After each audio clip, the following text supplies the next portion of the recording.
Good afternoon, everybody, and welcome to this webinar brought to you by the Northeast Recycling Council and the Northeast Waste Management Officials Association, NMOA. It's about actions that haulers and storage and processing facilities can take to reduce the risk of fires associated with lithium batteries. We have three terrific speakers today. I'm going to be doing some introductory remarks, which will include their bios. So first of all, helping Terry and I organize and plan this was Mass Recycle, the Northeast Waste Resource Recovery Association, and SWANA, the Solid Waste Association North America, specifically New England, their Northern and Southern New England chapters.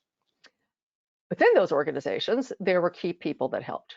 So Terry, who's here with me from NMOA, Gretchen Carey from both she works is both on the board of Mass Recycle and works for Public Services. Reagan Bissonette, Northeast Resource Recovery Authority. Brian Card, who's with SWANA and also his own company, and Kevin Roche, who's with Eco Maine and SWANA Northern New England. So we really appreciate everybody's help with organizing this. I'm going to give you a few house cleaning tips now, which is that we want you to be posting messages and questions, excuse me. But critically, I should have mentioned right off the bat, this is being recorded, and the recordings will be posted both on the NERC and NMOA websites. You will get an email about their availability. The PowerPoint presentations will also be available on our websites, and you will be getting an email about that as well. You are eligible for continuing education credits. You will get a certificate along in your email you get from GoToWebinar tomorrow. Now, having said that, I want you to ask questions. How do you ask questions? You look on the right-hand part of your screen at the GoToWebinar dashboard. If you have the whole dashboard showing up, lucky you. There's a gray bar that says questions. You hit the little down arrow to open it up, type in your question, and hit return.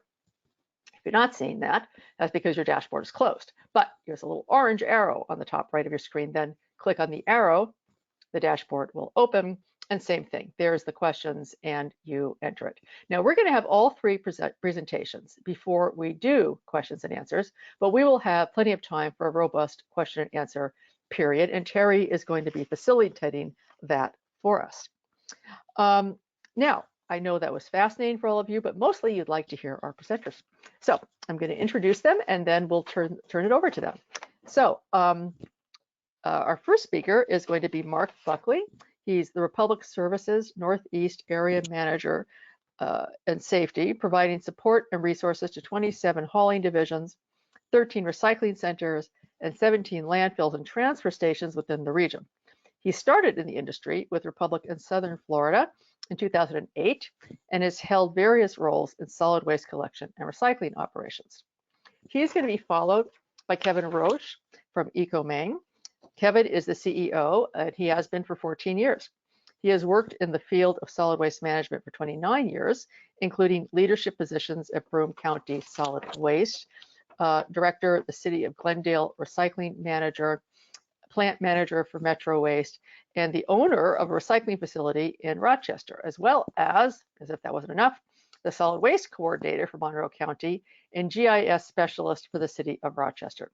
He holds a bachelor's degree in geography from the University of Buffalo. And certainly not least but last, Mark Morgan is the Solid Waste Manager for the City of Lebanon, New Hampshire. Lebanon's program manages waste from 22 towns and includes a food scrap composting program, recycling center, and active landfill. He has worked in the solid waste field for more than 20 years. During his career, he has worked at the New Hampshire Department of Environmental Services, managed municipal solid waste programs, and had his own consulting company. So I'm really personally really looking forward to all of this.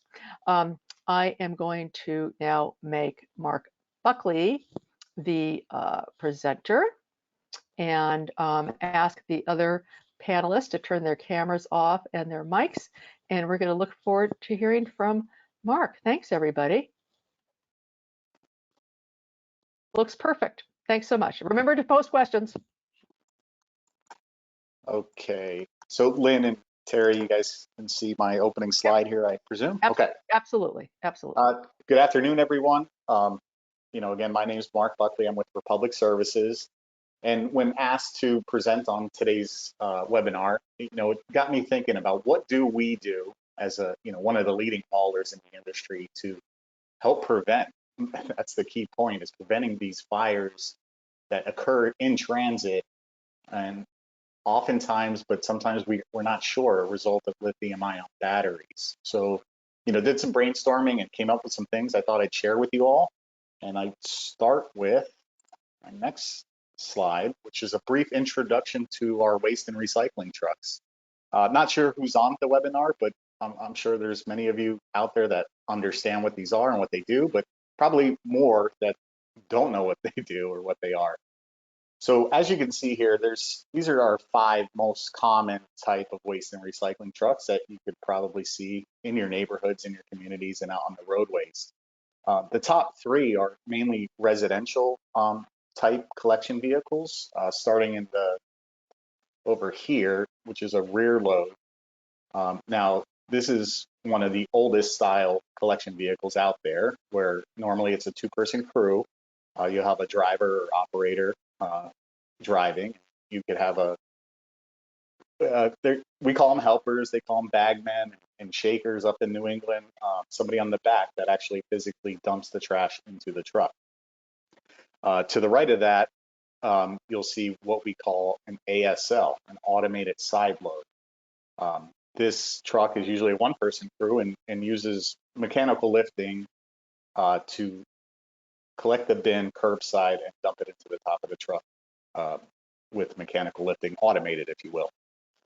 The one in the middle there is sort of, maybe I'll call it a hybrid, where it's a residential front load, and it has a carry can on the front to allow it to go from house to house, and uses mechanical lifting again and arms that dump the bin into the front of the truck in that carry can.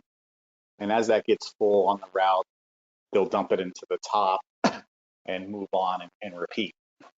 The bottom 2 are more commercial and job site type vehicles. So things that you'll see at your business or potentially a job site, starting with the roll-off container there on the left bottom. That's a truck that can, pull a single box and dump it and return it or swap it out if needed. And then the one on the bottom right is a commercial front loader, which you'll see at, grocery stores or Dunkin' Donuts, dumping those bins out of the enclosures and going through the cities and towns collecting commercial waste.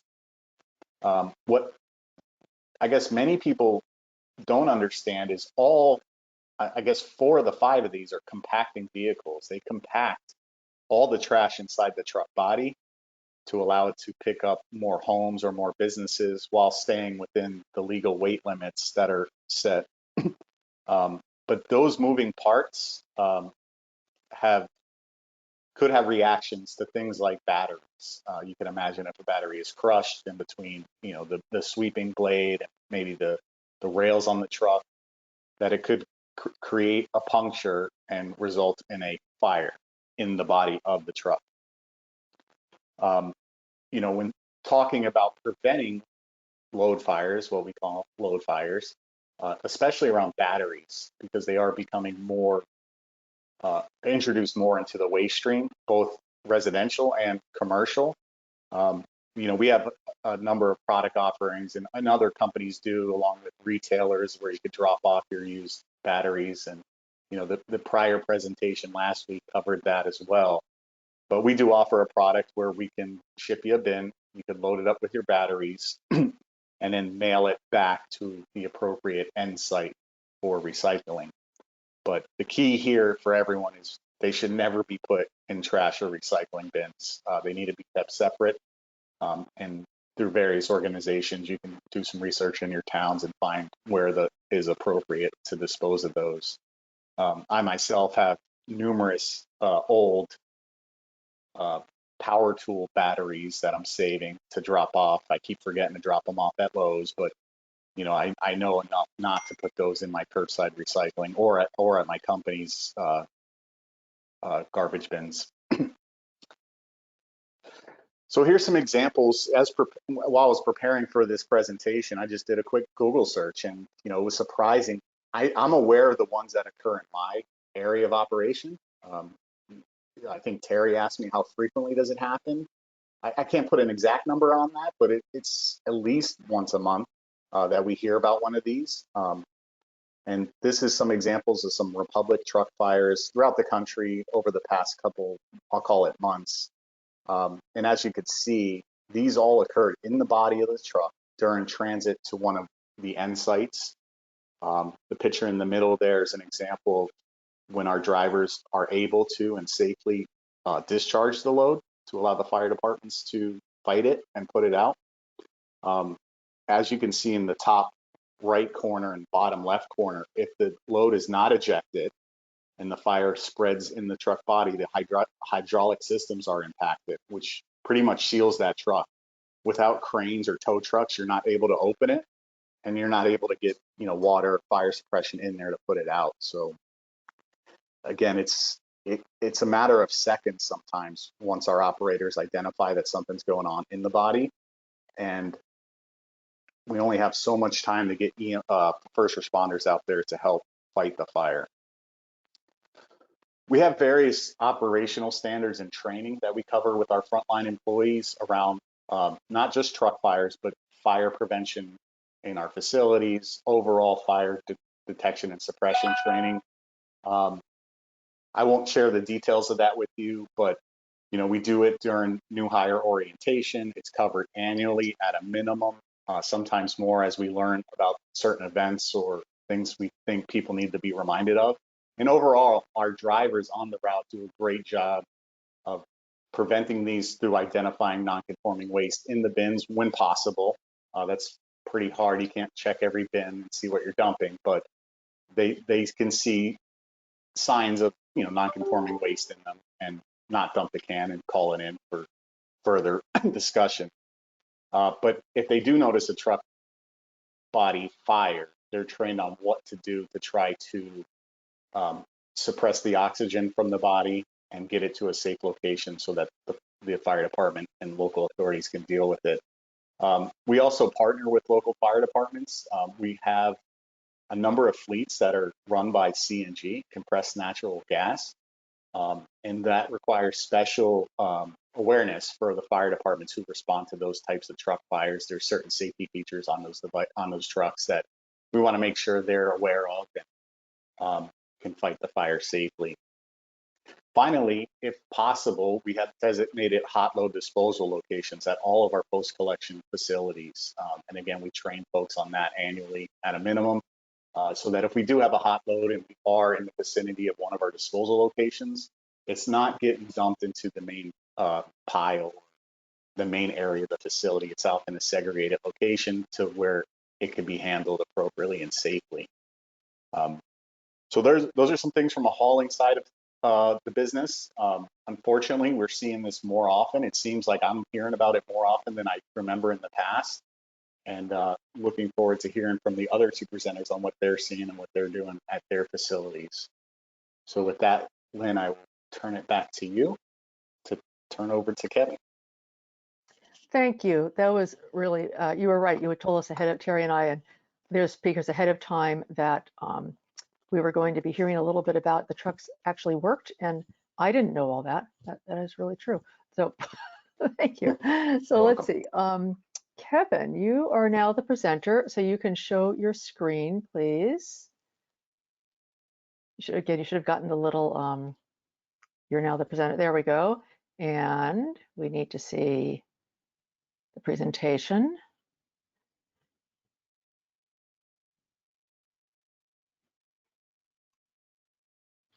Perfect.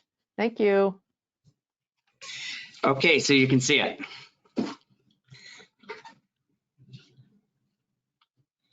All set to go? It's great. Absolutely. Thank you. Okay. So thank you for the opportunity. The title of my presentation is Early Detection and Rapid Response. And this is really key, that early detection. And this is really, my focus is on the facility, the processing facility. So we learned a little bit about collection in the last presentation.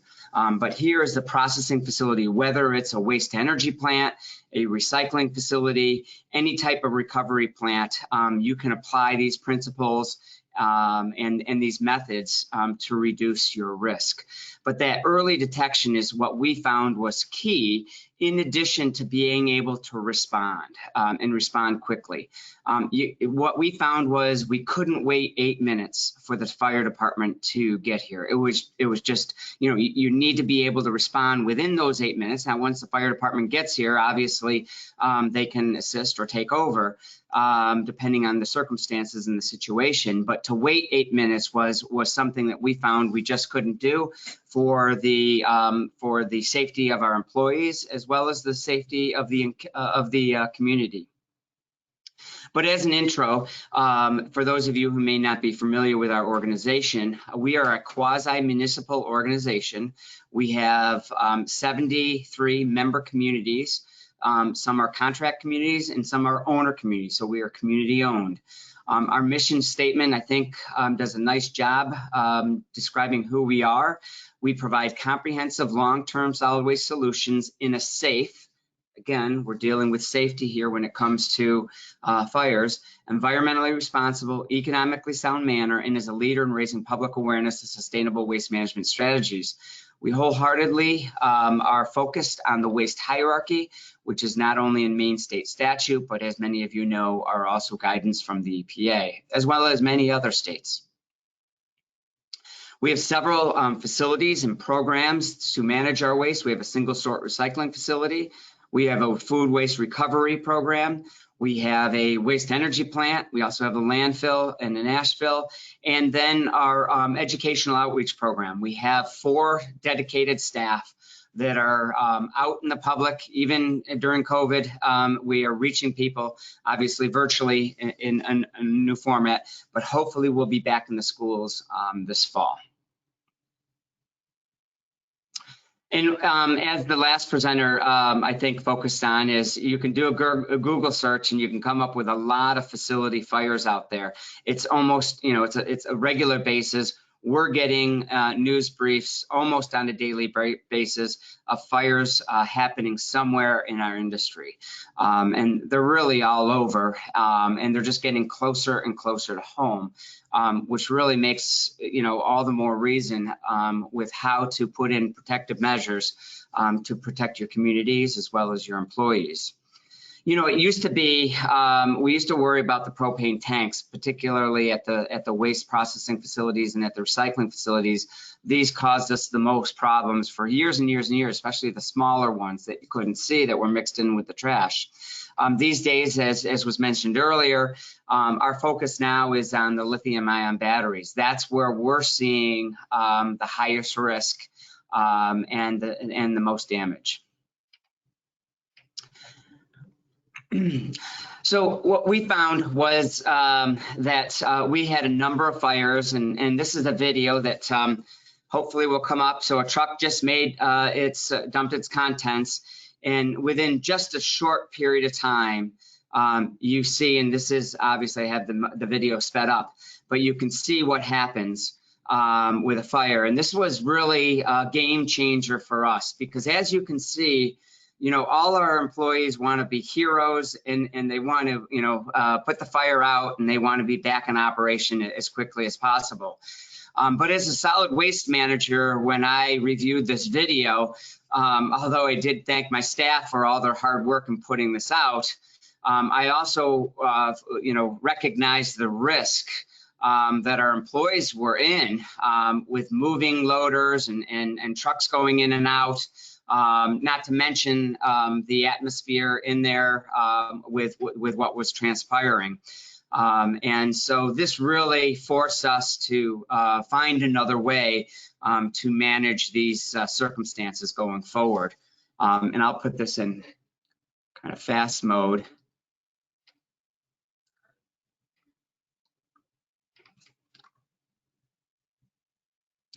And eventually they were able to put this fire out, and we were able to resume operations, but definitely not something that I could allow to repeat.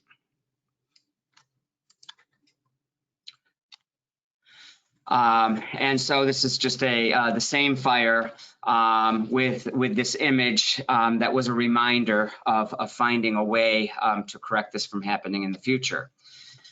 So again, we looked at how we could detect fires early on and then respond very quickly.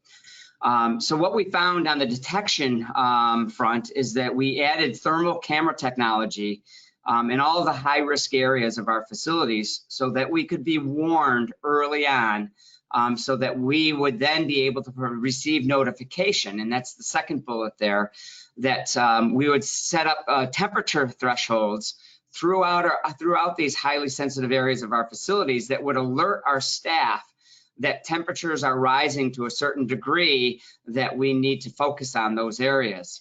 And then that also allowed us, obviously, to respond. And that could be with an inspection, it could be with water cannons, or triggering our deluge systems. But most importantly, what we needed to do is we needed to respond safely. And so remote response was something that we were highly focused on. And so this is what our thermal cameras look like. So they monitor our facilities, again, you know, our high-risk areas, which are the tipping floors and the storage bunkers, anywhere where these fires were happening.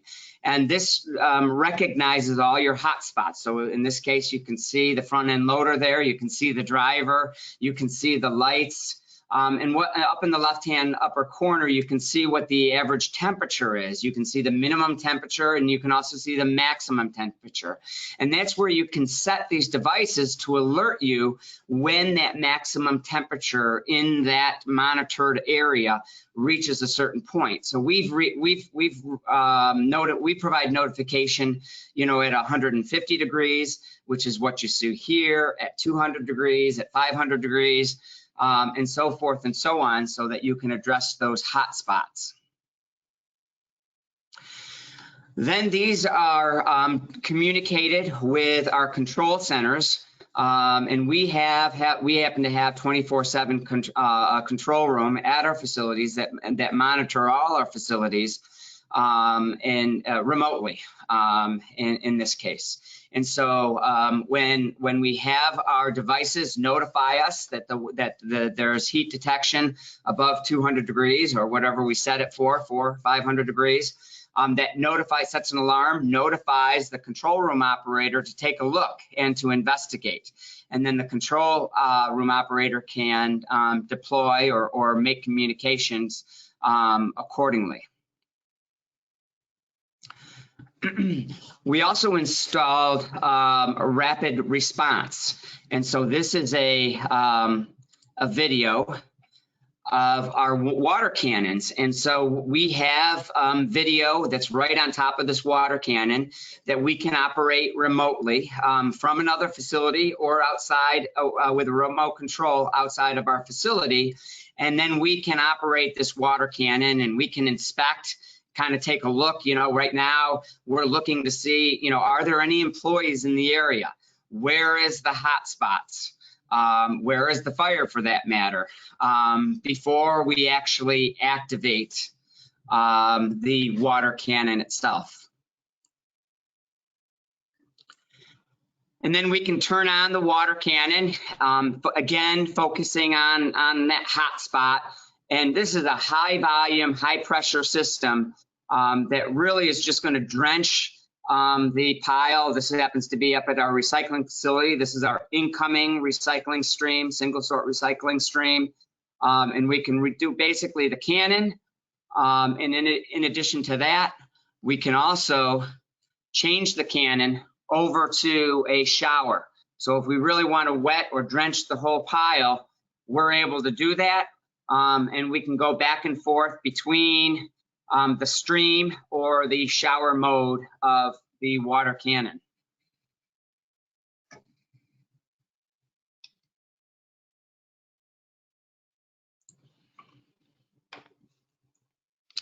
And so these water cannons have already paid for themselves, and I'll get into cost in just a couple of minutes, but have already really paid for themselves several times over again because of the number of fires that we're having to deal with on a regular basis.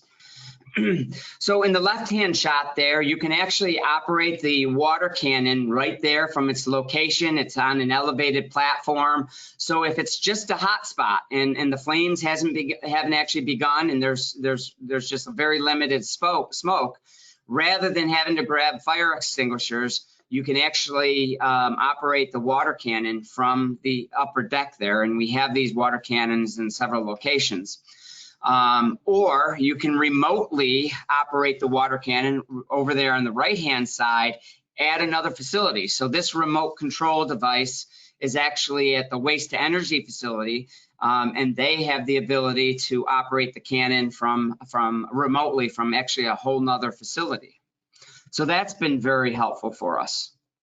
But even in addition to that, and perhaps more frequently utilized, is our remote control from outside the plant, because oftentimes you're surrounding the plant, you're surrounding the situation, trying to get a handle of it, because you want to see what you're doing, and it's easier to do when you're right there on site from outside the plant.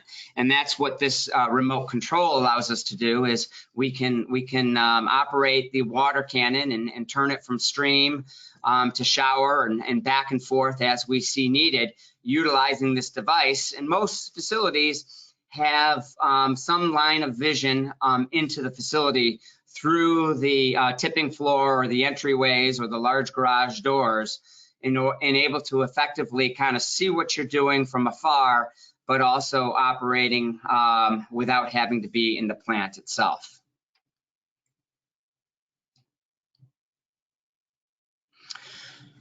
Now, there's been, several growing pains in once we put this equipment into our facilities.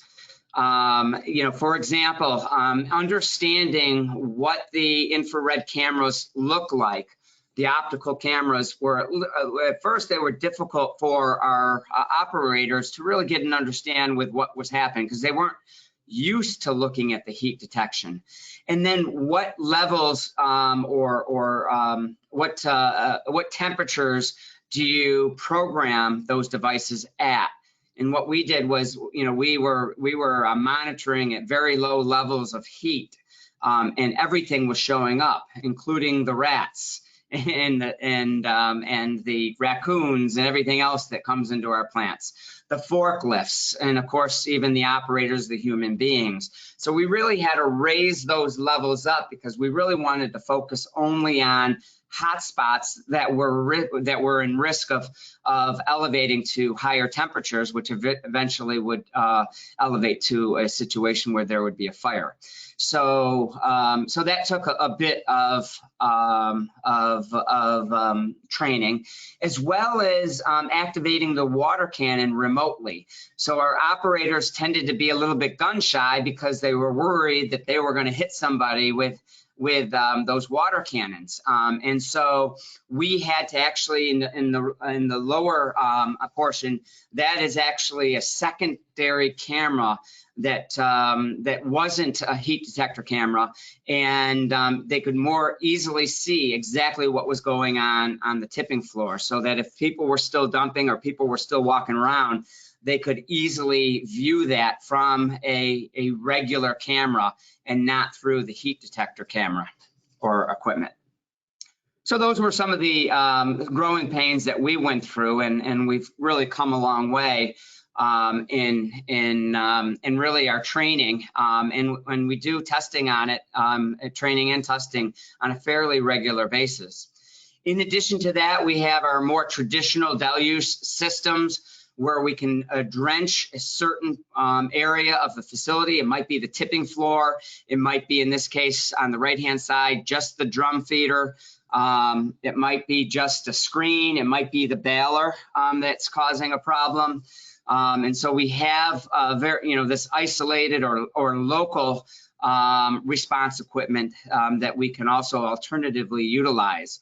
And much of that equipment is both using water or chemical fire control. So we utilize both depending on the circumstances.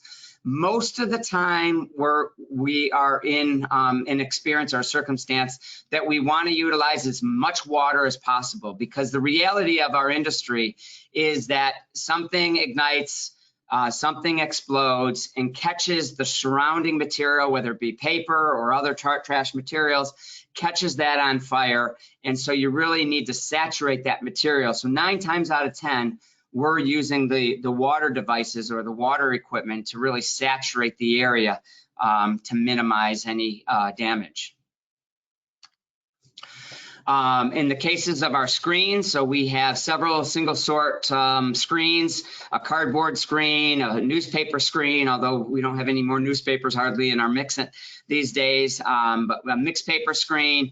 So all of these screens have the deluge system that we can pull the trigger and just flood the material quickly so that we can control the situation. Here's another video of the system at the waste to energy plant. Here again is a water cannon that's being operated remotely. You can see the crane, the refuse crane in the background. This system can basically, it uses water or foam material, either one, to put the fire out. We are having fires almost on a regular basis, and we are doing our best at public education to try to minimize the amount of lithium-ion batteries that are coming in, or other things that shouldn't be in the waste stream. But the lithium-ion batteries tend to be smaller and we have found to be the primary culprit of many of the fires that we're experiencing. But the bottom line is, with even in the best cases with public education, you're not going to be able to eliminate it. Somebody is going to put that in with their trash, and we ultimately, either the waste collector or the processing facility, is going to have to deal with it sooner or later. And so this allows us to react quickly. And what it allows us to do in the cases that we've seen is allows us to put the fire out, oftentimes before the fire department even arrives, and get back to running our operation within hours or perhaps the next day, because that's the expectation from our community. You may have a fire one afternoon at 3 or 4 o'clock in the afternoon, but the expectation is that you're going to be open the next day for new material to come in. And so that has happened time and time again, where that afternoon we put out a fire. In some cases, just a few months ago, we had to remove all of the single sort material from the tipping floor. We had to remove about 300 tons of material, and then get the facility ready the very next morning at 6 o'clock to start receiving new material. And this system has allowed us to do that. Which has just been wonderful for our situation. And so we're back to running the very next day, and it's business as usual. As far as costs go, and this is kind of what I've estimated as a general cost. It might be different in your facilities. When we went out to bid on this, what we found was there was nothing off the shelf that fit our installation. We have a single sort recycling facility. We have a waste to energy facility. We have a lot of equipment that we have to work around in order to be effective at controlling situations. And so there was no off-the-shelf solution that we could purchase. So we really had to look at a custom system. And this is an example of what a custom system might look like. You can certainly buy cheaper alternatives or more expensive alternatives out there, but this is what a system would cost us. So if you put in about eight thermal cameras, you added alarm detection and installation of $148,000. The water cannon is about $100,000. Basically, it's about $250,000 to install the equipment for a facility. That at least was our experience. And these are rough numbers, that may not apply to your circumstances.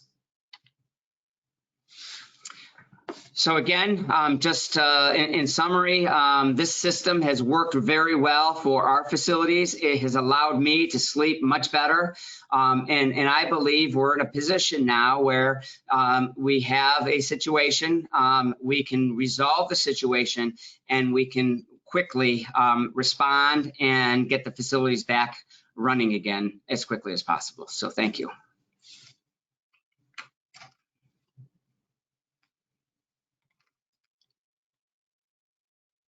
That was great. Thank you so very, very much. So Mark Morgan, we've been having a little bit behind the scenes chatter. Mark, do you want us to run your slides? If you could, that would be great. Okay, Terry, do you want to do that or do you want me to do it? I will have to get them up. I don't have them. Okay, no, I have it. So I will do it. So not a problem.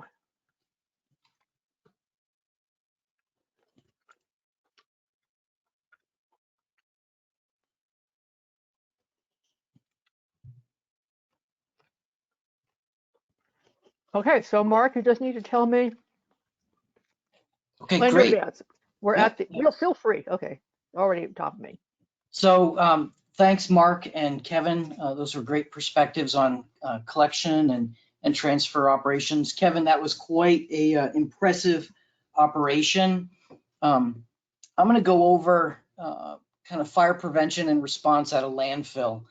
It's a bit different, and as those on the call, I'm sure, and the presenters would understand. But we are seeing quite an increased use of lithium-ion batteries. That's my focus for today is batteries, and that's driven primarily by the fact that we're using more and more personal electronic devices, and those devices are getting smaller, and lithium batteries do a great job at delivering electricity in small spaces. I also wonder if some of this is the fact that these devices are making their way into either the recycling stream or the waste stream is part of our recycling message. We're told that these devices are recyclable and we have a recycling bin, so A plus B equals put it in the bin. So part of that, I think, is just some confusion on the part of our customers. All of this is leading, obviously, to increased fires at solid waste facilities. Next slide, Lynn. The photo here is of an iPad that actually caught fire here at our landfill, and it happens so fast. My staff are shocked at just how quickly we go from a nice, quiet, blue sky day to responding to an electronic device fire. And it happens largely here when we run over the waste with a trash compactor. So they'll be compacting the waste. They drive over either a cell phone, it could be a pager, could be a device like this, an iPad or tablet, and it literally erupts into flames. It's not just tablets and laptops, as Kevin was pointing out in some of his photos. We're seeing lithium-ion batteries in a lot of places, and the industry, the battery industry, is looking at a huge increase in use of lithium-ion batteries in the next 5 years. So I think we're going to see more and more of these problems crop up. And then with the increase of people replacing their cell phones every year or two, we're going to see more and more cell phones in the waste stream as well. Next slide, please. So what can you do? I think the obvious thing is you have to realize you're getting these devices and that you need to start thinking about fire prevention. Chances are really good you have some sort of fire response plan in your solid waste operating plan. You may want to update that as far as how do you respond. Kevin is absolutely right about the fire department can't respond fast enough. Depending on where you are, these fires can erupt very quickly. We typically here at this landfill respond to the fires ourselves and have them out before the fire department would even get here. But there are situations where wind and location of the operating face at the landfill can lead to a very fast spreading fire. So you need to make sure your staff are ready for those sorts of things. If you haven't had a fire, just wait. 2 years ago, we had 9 fires in the span of about 6 months here at our landfill. It's quite impressive. And those were fires that occurred at the facility. They did not come in as hot loads. You also need to work with your staff on how you're managing hot loads. When trucks come in that are on fire, how do you manage it?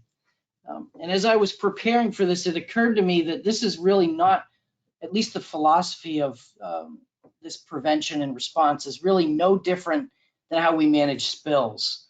When we manage spills, instead of trying to mitigate the spill, what we should be doing is going upstream and shut the spill off and then control the spill. So response is a secondary part. We should also be looking at how do we prevent these items from even coming in, as both Kevin and Mark had mentioned earlier. Next slide, please. Some of the things that we worked on were, we just used our city website. We worked very closely with Call to Recycle. Call to Recycle was great and had a lot of outreach material available on their website. They were fantastic to work with. We also push these at our household hazardous waste events. We collect batteries here at our facility every day, as well as push for some of the take-back programs at locations like Best Buy and Home Depot. Next slide, please. So that outreach partnership with Call to Recycle was great. We did a lot of work with our city website as far as letting people know just what some of the batteries are in and the dangers of them. As a result, we got some great local media attention in the local papers. It actually went outside our region, which was great. Ended up doing a piece on New Hampshire Public Radio as a result of it. So it really was, it started to spread out a little bit further, which was great. Next slide, please. When dealing with some of these fires, making sure your staff is trained is super important. Partnering with your local fire department is critical in doing this. They can provide an enormous amount of training, but in reaching out to the fire departments, they also were relatively unfamiliar with responding to landfill fires or solid waste fires. So they've used it as an opportunity to train their staff as well to respond more appropriately to our needs. So we trained our staff on how to identify devices, what batteries to be concerned with, and fire response training. So for us, the fire response training in a landfill, it's difficult to have things like thermal cameras and water cannons. So we rely on our staff a lot to respond to these fires. We have extinguishers on all of our equipment so that should they identify a fire, we can respond immediately. We maintain our water truck full at all times with hoses on the truck to be able to respond to a fire out in the landfill. But we also ensure that we've got a pile of clean dirt at the operating face. Very often at these facilities, we're managing dirty dirt or petroleum contaminated soils. It's important to make sure you've got clean soil to smother a fire if that's necessary. Next slide, please. As I mentioned, partnering with the local fire departments is a critical piece of your fire response. And having them understand how to respond to a solid waste or landfill fire is critical.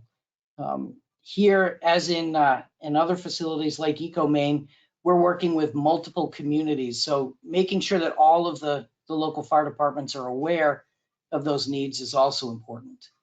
Here in New Hampshire, we're required to report all all fires. So if we respond to a fire, we report that. So it's interesting to see the numbers of fires that are associated with landfills. And when you look at how those numbers are calculated, it's based on media attention and things of that nature, but or damage.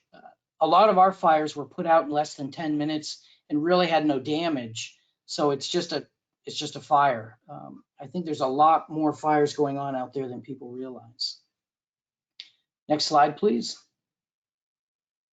Not all of these fires are causing property damage, particularly when you're able to respond to them so quickly.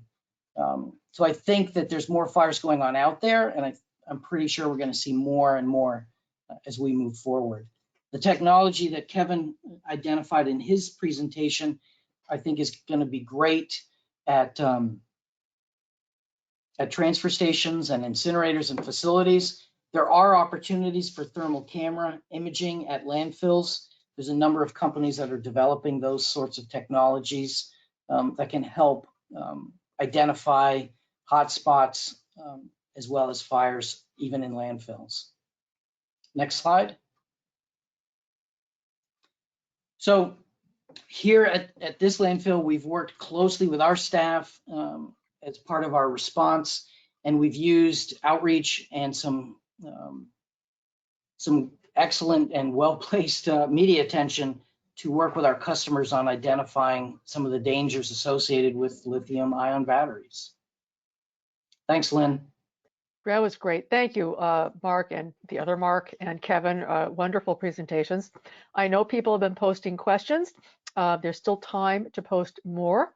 And with that, Terry, I'm going to make you the presenter and let you take it away with all the wonderful questions. And now we can hear answers from our speakers and presenters. I encourage them to turn their cameras on and their mics. So Lynn, I don't need to show my screen because I don't have anything to show except myself and the webcam. So you can keep the screen showing. So I want to start with one question that I think is sort of basic that maybe some folks have in the back of their mind. And I thought, that, thank you guys for your presentations, and we have ample time for questions. So keep posting your questions. But let's start with, is it just the pressure or compaction that causes the lithium batteries to, to combust really? Or what is it that starts the fire that in the device or in the battery? What's that process for the combustion to occur? Any of you answer that? Well, for us, it's been the pressure. It's the pressure? Okay. Because you can have we've seen cell phones out there and they don't just spontaneously combust. There's so much energy in that little battery that adding pressure to it just causes it to erupt quite quickly. And I would just add, and I'm not the lithium-ion battery experts that you've had on, but what makes it different, I think, in our industry is, it's surrounded by, combustible material. And so, it's energy that is transferred and is combusting all that material around it. And so that's, we have found that at a recycling plant, for example, it's been more challenging because they really, they take off quicker than at the transfer station or the waste energy plant, where you might have more moisture in the waste stream and it doesn't take off quite as quickly as at the recycling plant. That's been our experience. Anyone else want to comment on that? Okay, so this goes back to you, Mark Buckley, from your presentation. You said that batteries should never go in the garbage or the recycling bin, but household hazardous waste is exempt and it can go in the garbage. Is disposal and garbage recycling prohibited through state law or local ordinance, or sort of, are you just saying what Republic's viewpoint is, just to clarify that?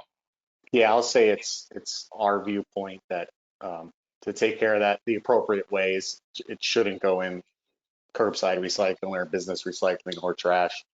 For the same reasons you heard Mark and Kevin talk about it. Just it should be handled separately and differently. Is that universally all of your views, or anyone else want to comment on that? And when you say batteries, do you mean all batteries, alkaline batteries, NiCads, all batteries you're talking about? Should not go in the trash. Or Okay. recycle. Or recycling. So we have a different, this may add to the confusion and this may not be a best practice. But I think it depends on, what the rules are with your locality. In our situation, disposable batteries, our answer is put it in the trash. But rechargeable batteries is what makes the difference for us. And I agree that is confusing. But our worry is that the take-back programs aren't widely used in most jurisdictions. And, they're an option, but they may not be widely used. And so in order to manage it effectively from our angle, at least, that's where we've made the differential is between disposable batteries go in the trash, rechargeable batteries have to go to a collection site. Okay. Okay. So another question came in about, can you talk about solar storage lithium-ion batteries and their disposal? And I guess the question is really about the scale of those batteries being, I assume, much larger than what you'd have in a normal electronic device and that kind of thing. So do you guys deal with, lithium batteries from solar panels? Not typically. I think, and I'm sure Mark and Kevin, would agree that I think the largest problem is the residential trash stream. I think it's just, and there could be some small businesses in there who are just unsure what to do with some of these items. And as Kevin pointed out, it's these small devices or batteries that are making their way into the waste stream and around combustible material, and that's the problem. Typically a large battery, it's just not, a person isn't going to throw that in the garbage. It's, we're just looking at these items and just, I don't want this anymore, so I'm going to throw it away. Mm-hmm. So a good example of that would be the car battery. For years we've had to deal with car batteries, and that has, for us, has never been a problem. We never see car batteries in the recycling. We never see car batteries in the garbage at the waste energy plant, at the transfer stations. They come in separately. And so I think they're easily recognizable. And it oftentimes isn't the homeowner who's throwing them out. So to Mark's point, I don't see that solar installations or electric cars or things like that are necessarily going to be the root of the problem. I think it's these other devices that are so small, that are hard to identify. Thank you, Mark. That are going to be the real problem, and people are putting it in their trash can, and it sits in their trash can for a week, or even sometimes in their kitchen trash can. And so, no harm, no foul, no problem, until it gets to those pressure points that Mark had discussed. And that's when we see that it's a problem, whether it's on the garbage truck or the compactor or the baler, wherever that pressure point is. Okay, thanks. So if these fires are impacting waste company assets, either the truck or your facilities, why aren't you leading the charge for policy solutions? Public education will only get you so far. I think somebody's sort of probing some of the policy, implications of this conversation. And I don't know if you guys want to go there, but this is an opportunity. No? Okay. Well, Go ahead, Kevin. Sorry. I mean, we advocate for policy in our state and at the federal level. I'm sure Republic does the same, and Mark as well. So we're in those, but legislatively, you know what it's like. Progress is in millimeters and centimeters. So progress takes time, but we are advocating, And, you know, in our case in Maine, I mean, we've spent a lot of time and energy on producer responsibility over the last few sessions, and hopefully we'll make progress there.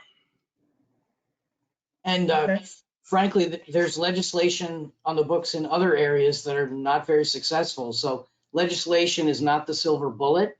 I think it needs to be in tandem with outreach, with other take-back programs.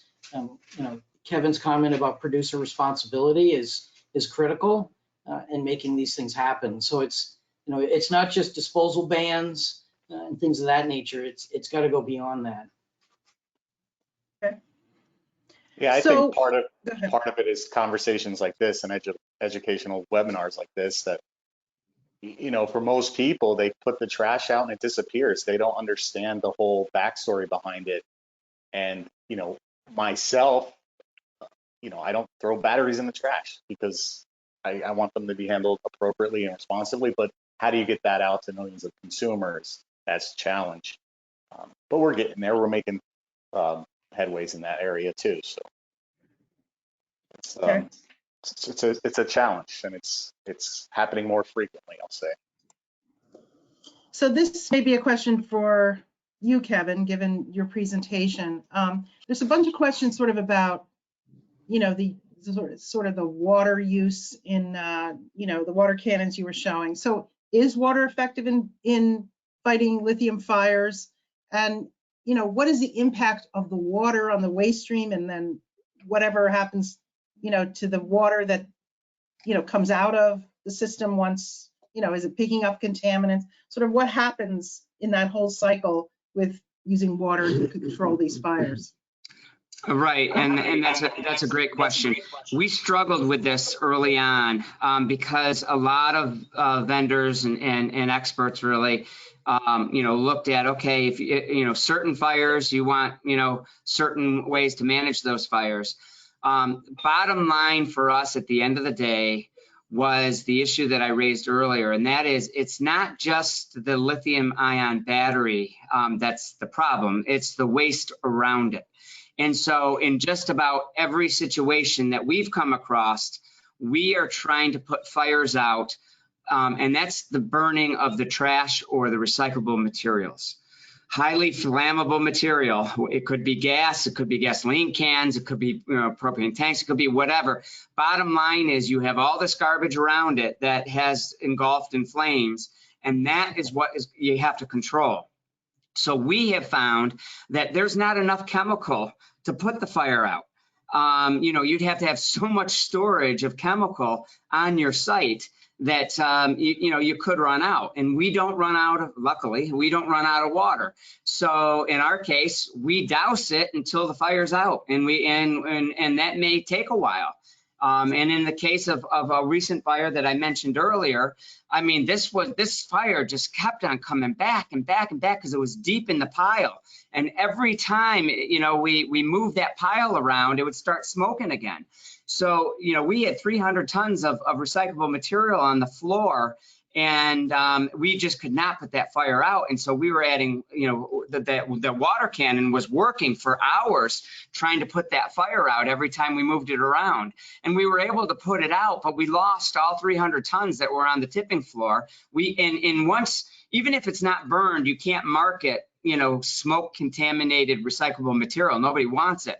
So we had to dispose of that material, and we did it overnight. You know, we got hauling crews in all night long, and that, you know, we were there. You know, we left the site. I left the site about 9 o'clock that night when the danger was gone. But hauling continued all night long, and we were open for business the next morning at 6 o'clock in the morning. So that's the reality that we are faced with. Is it's one thing, you know, you just can't say, well, we can't take material for a week. None of us, the collectors don't have that option. The landfills don't have that option. Nobody has that option. And so unless the place burns down completely, you got to be open the next day. Right. Anyone else want to add anything to Kevin's? No? Okay. So what is the Fire Prevention Office? And I think one of you referred to your Fire Prevention Office doing to train on these issues. So somebody I think wants a little more on what you're doing for training, how you're training, how regularly that training is occurring, that kind of thing. I don't know if that's you, Kevin, or Mark Morgan. I don't know. Mark Morgan sounded he did quite a bit of training. Yeah, we did a lot. We do an annual, we're constantly talking with our local fire department.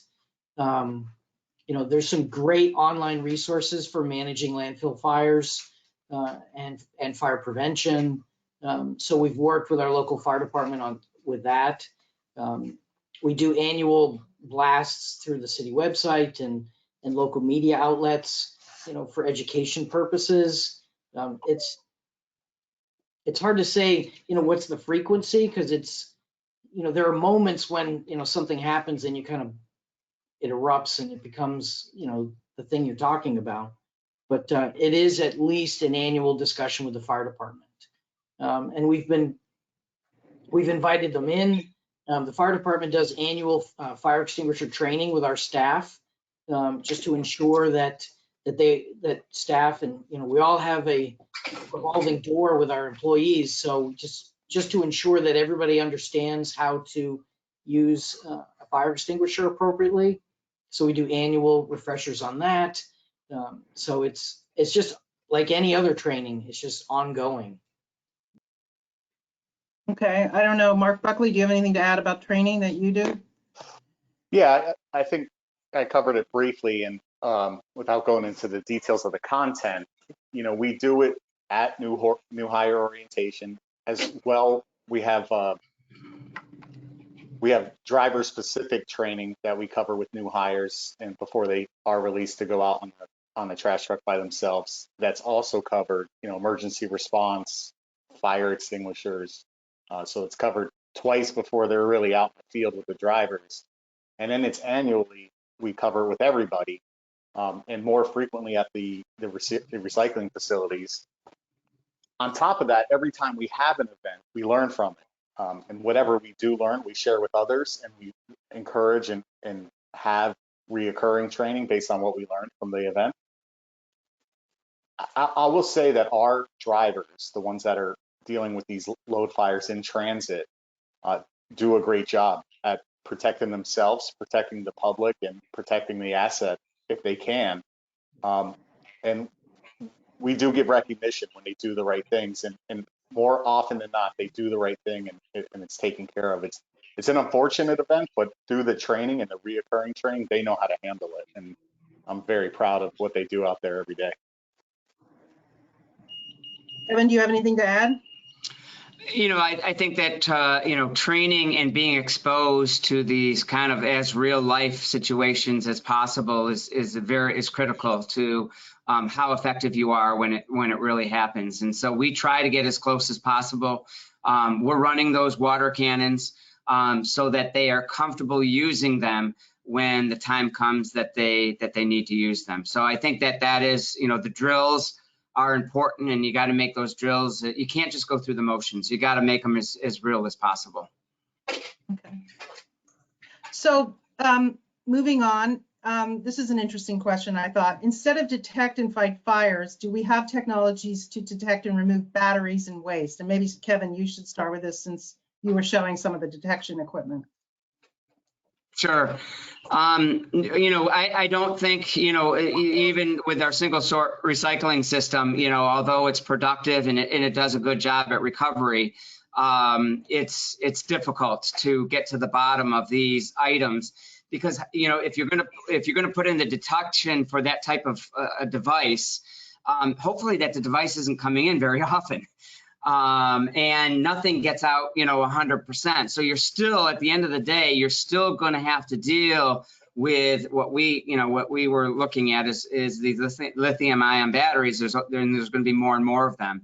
So, but, no, we didn't go that route. The route we went was to manage it in such a way that was safe for our employees, was safe for our communities, and was effective for the operation. you know, one of the things with the fire department, I mean, they do a great job, and we need them, and they do training at our facility too to get acclimated with our facilities. But you know, they only come once a year for that training. They got other priorities, and it's hard, and they have turnover too, and it's hard for them to remember where all the nooks and crannies of our facility is.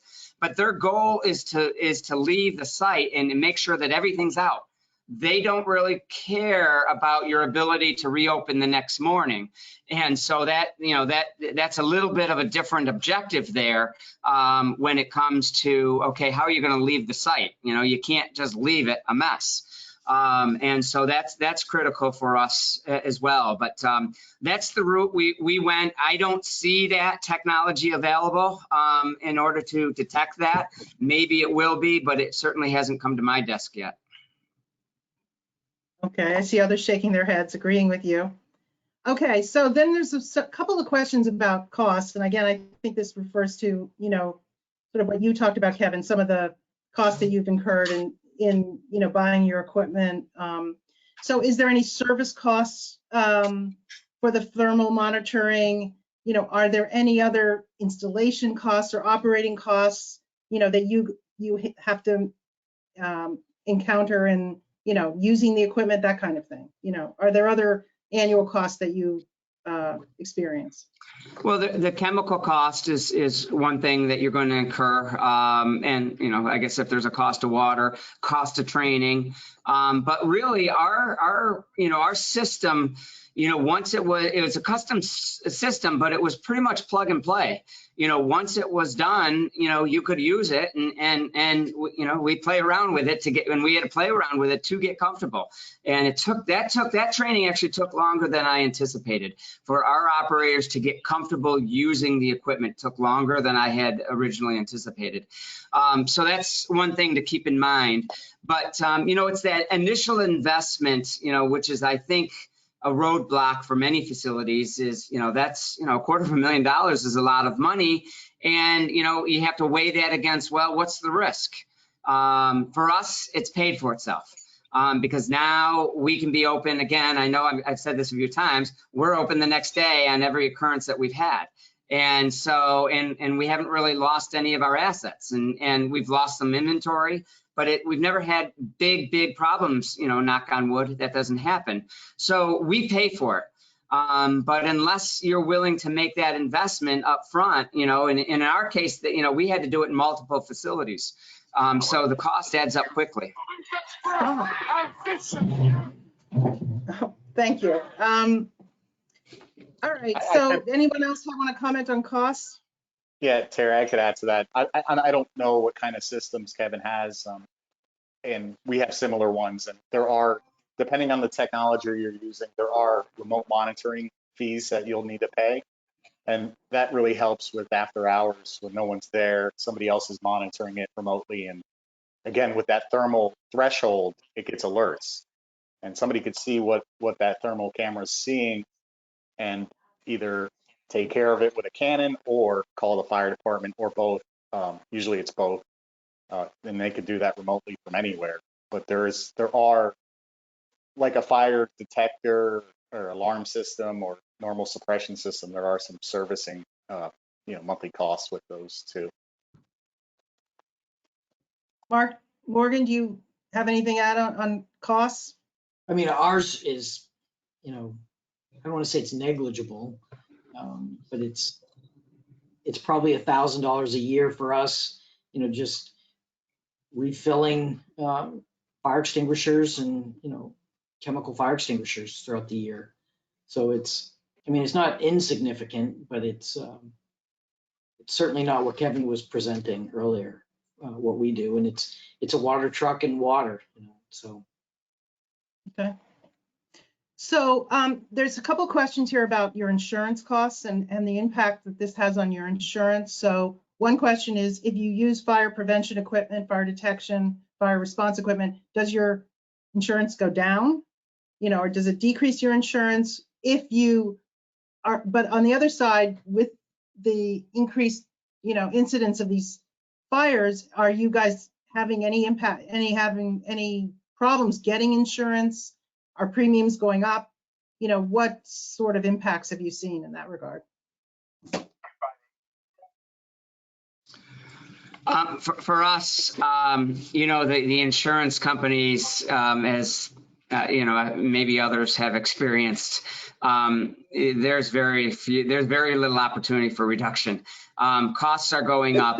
You know, these actuaries look at the industry. That's the first thing I did. I said, look, we're gonna be making a $500,000 investment on fire control. You know, what's my break going to be? You know, and I think they came back with, you know, pennies. The bottom line is the actuaries do their, you know, work, and they insure on experience, on industry experience. And so there's not much of a return from, as much as you think there would be, there's not much of a return on insurance. At least that was our experience. Any other comments on insurance and how it's impacted or not? No? Not really. I mean, Okay. you're really mitigating damages and reducing claims. So. Yeah. So this is for you, Mark Morgan. Where do the fire reports go? Is that data available from New Hampshire, or there was a couple I would questions about assume this. so, because the state of New Hampshire requires that any fire response is reported, and our local fire department wants us to report any fires that we're responding to, and then it just goes in as a fire that they kind of by proxy responded to. So I'm not sure about. Is it going to New Hampshire Department of Environmental Services or the fire marshal for the state, or whatever the fire department is? The state of New Hampshire Department of Environmental Services also requires, you know, an incident report be submitted to NHDES in the event there is a fire. And since we're able to address the fires quickly, you know, we just do an email notification, just letting them know that we had a fire. That initially, unfortunately, they were notified via some news media outlet, and it confused one of our fires with a Casella waste fire, and the whole response was very different. We did not have a catastrophic fire, and Casella did, and it got mixed up somehow at DES.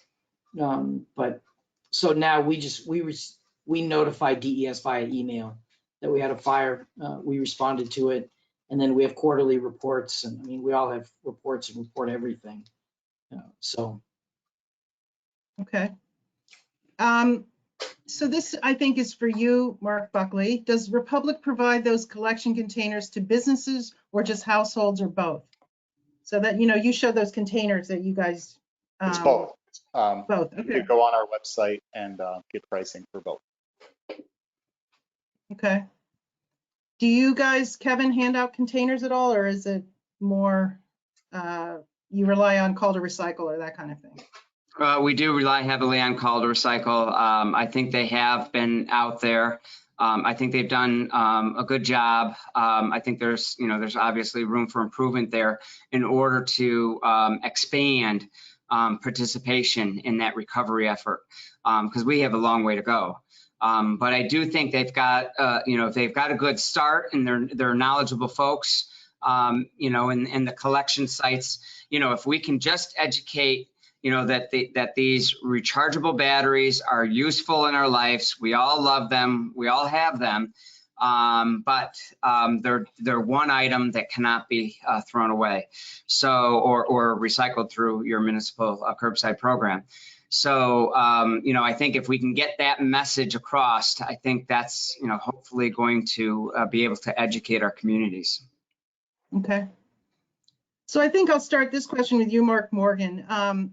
This is from someone who works at a small transfer station. She's looking for advice on what kind of fire extinguishers are best. And maybe then the rest of you can take it up. But I thought maybe start with you, Mark, since you guys run a transfer station. Some of the, universal fire extinguishers, are appropriate, and to Kevin's point that he made earlier, water works great, because it's difficult to know exactly what you're going to get into. and just making sure there's an available fire hydrant on site. All of our buildings here, our recycling center, maintenance garage, are outfitted with, it's a dry sprinkler system, but it's so, there's water waiting, and we'll just, as to Kevin's point, we'll just deluge the entire facility. And our equipment are outfitted with fire suppression in the equipment themselves. So if the fire is originating in the equipment, that will be extinguished as well. So I don't know that it's really one or another. We use, I think they're ABCs, fire extinguishers, on all of our equipment. It's on our pickups, on our 1-tons, loader, skid steer, everything. We just get a bracket and it's mounted to the outside. So as an operator gets out, they can just grab it to respond to a fire.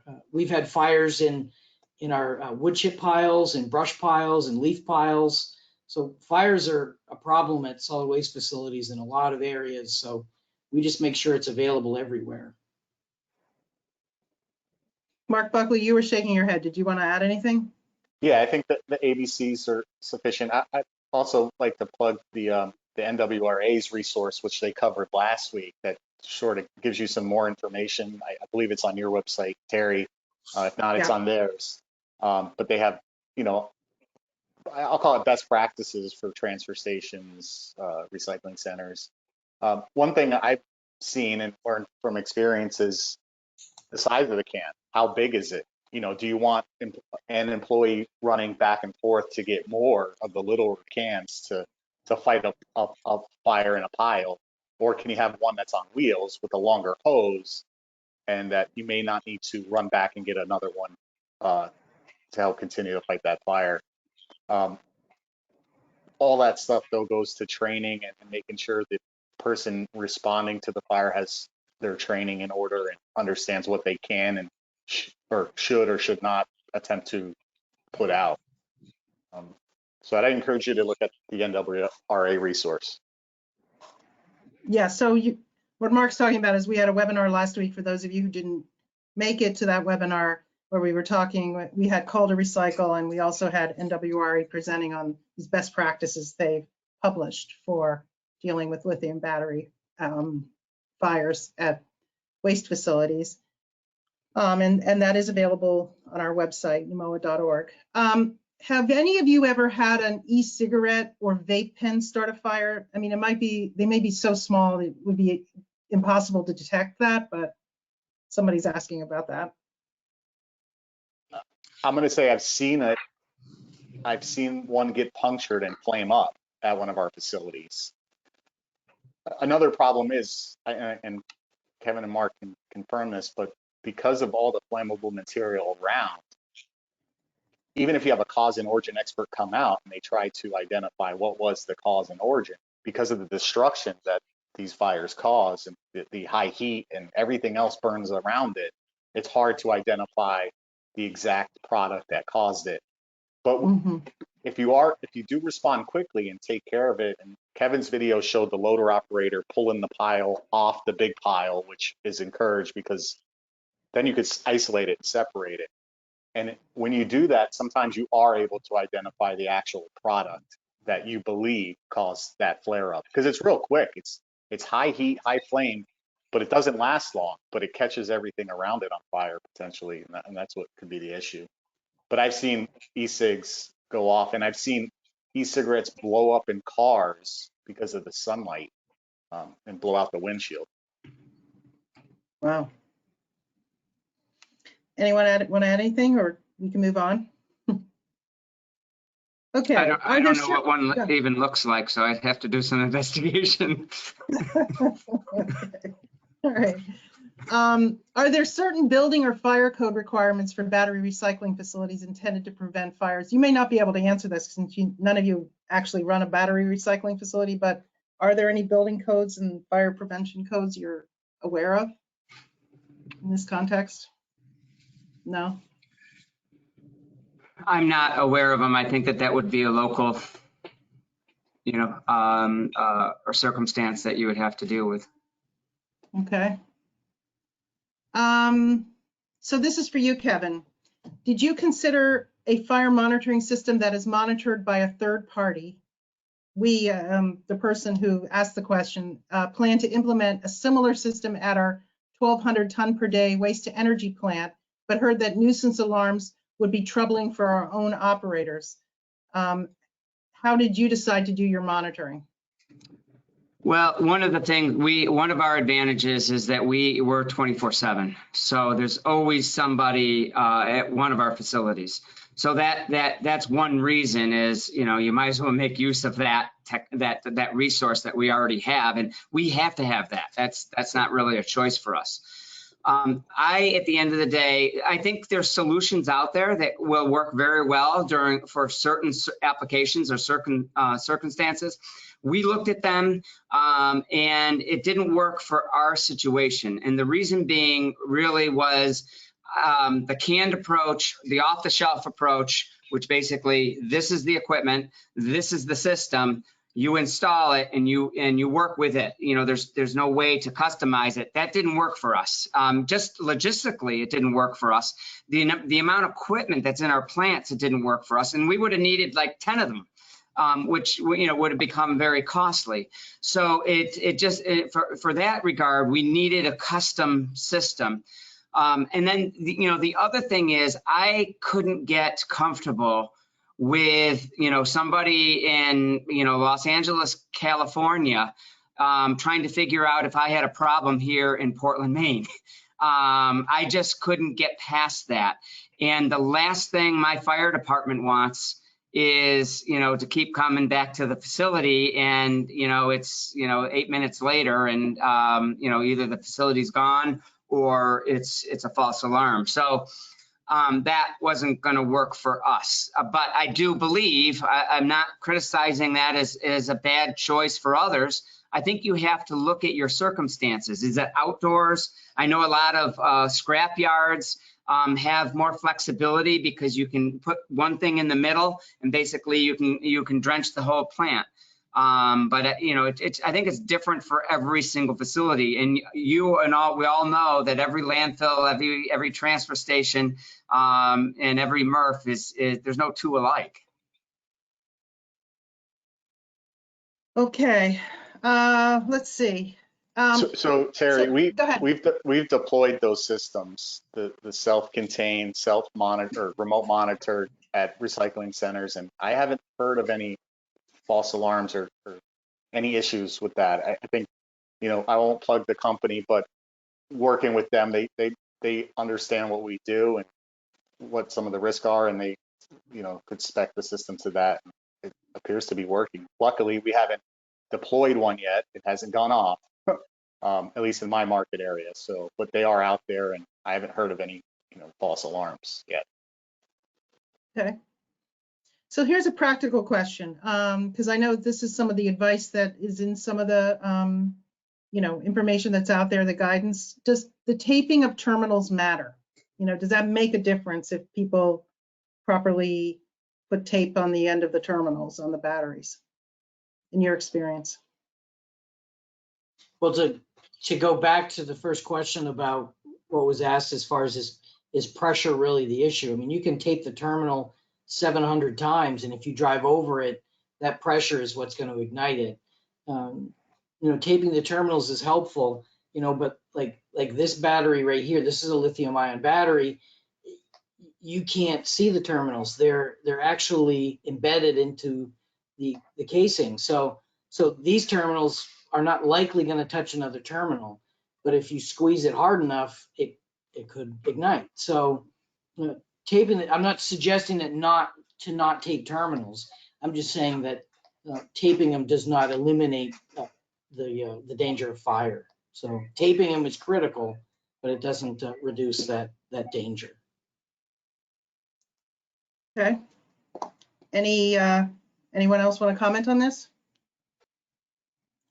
I'd have to defer to the battery manufacturers on that, as to, what, if it's good or if it's worth it or not. I don't know. Okay. So this is from somebody who's writing from another company. They had 4 landfill fires last year associated directly with lithium battery packs. They've trained their employees to look for these when the trucks tip, the waste over. Her question is, do you have a recommended manner for disposing of these when they arrive at the landfill? And I assume that means somebody is pulling them out of the waste at the landfill. We have been sending them back with the driver that brought the load in, and I don't believe this is best practices. So any thoughts on that? I mean, if you guys find batteries in the waste that you collect, what do you do with them if you pull them out of the waste? You send them to Coal Recycle, or what do you guys do? Yeah, I mean, we already have an existing program on site that we pull out electronic waste batteries. I mean, if we see them, we're pulling them out of the waste. The problem is the reality of it is most of them you're not going to see. They're in the bag. They're amongst the waste, and so you're not going to see them. But our operators are instructed to remove them if they see them. But you got to remember, I mean, in our case, we're processing, 600 tons of waste a day. So it gets a little bit challenging to start picking waste apart for us. Anybody else want to comment on this?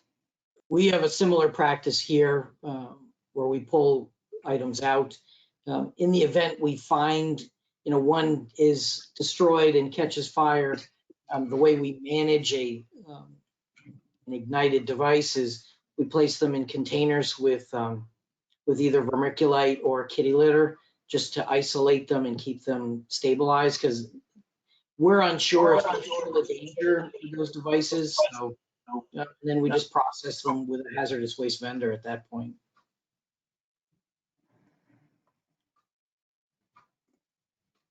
Okay, I'm just pulling up. Hopefully you can see this screen with my slide, upcoming webinars. Can you see that? No, you're not so. Okay, show. Yes. Okay, good.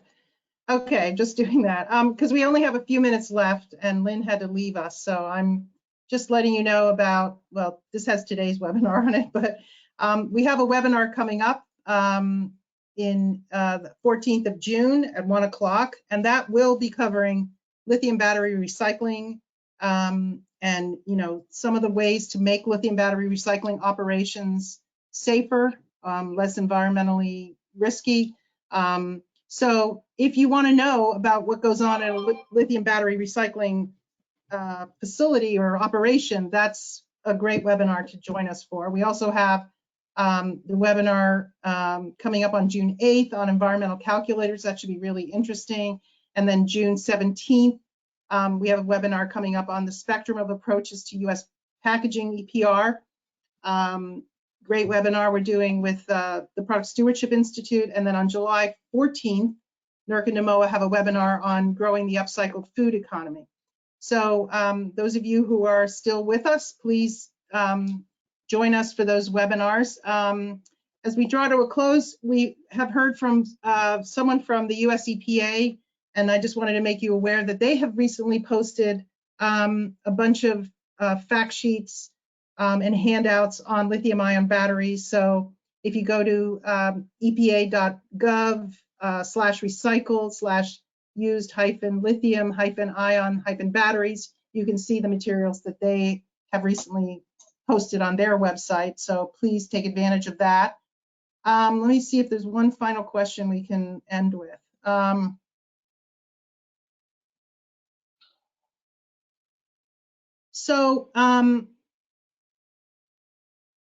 When planning for collection and storage areas for these items, do the collection centers need to be kept in a enclosed container, or is something similar to an open top roll-off okay?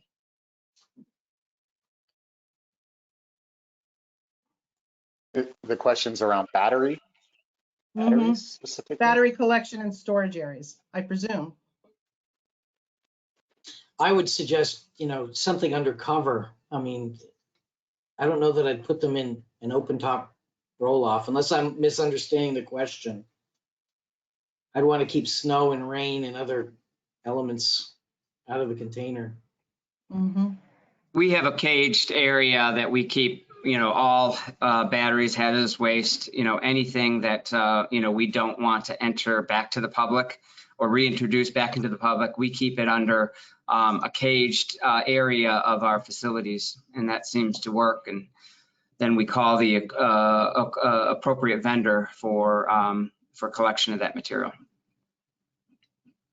We don't use roll-offs for that material. Okay. So in the last remaining minute or so, somebody's asking for a quick poll of you guys. For past fires, have you covered the recovery expense on your own, or have local jurisdictions, franchise haulers, or others contributed? We've covered the cost. To some degree, it's a cost of doing business, and seldom do we know exactly where it came from. Yeah, we've covered the cost as well, and yeah, you don't know where it came from. Yeah, I'll Okay. third that. Same. Okay. All right, so I think we're just about at the time. I just want to thank the three of you. This has been great. I really appreciate your presentations and all this exchange. We still have more questions we don't have time to get to, so there was clearly a lot of interest in this topic from all the participants, and I'm sorry that we didn't get to these questions. We might do a little follow-up and see what we can do. Hopefully, we will see all of you participants on June 14th during our next lithium battery recycling webinar. And I just want to say again, thank you to all of the participants and the presenters today, and everyone take care and have a good day. Thanks. Thank you. Thanks, Bye-bye. everyone. Bye.